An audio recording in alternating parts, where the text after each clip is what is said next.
Kagagaling lang namin from Sunday Farmers Market at ito yung mga nabili namin na fresh produce. Meron kaming isang pipino. Ito kasi yung gusto ni Brian na nilalagay sa kanyang sandwich. Onion mix, tapos beans. Meron kaming zucchini. 3 lang yung binili ko. Meron din kaming carrots. Meron din kaming, ito fruits, loquat. Ang sarap niya. In fairness, first time ko tong natikman. It's really good. Medyo may kamahalan nga lang.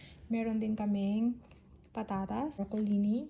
Bumili din kami ng garlic. Meron kaming kangkong kasi magsisinigang ako this week. Kung hindi this week, baka mamayang gabi.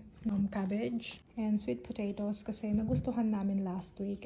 And then radishes. Ito yung gagamitin ko din sa sinigang. Meron lang kaming 2 binili na avocado kasi meron pa kami sa fridge. And then tomatoes.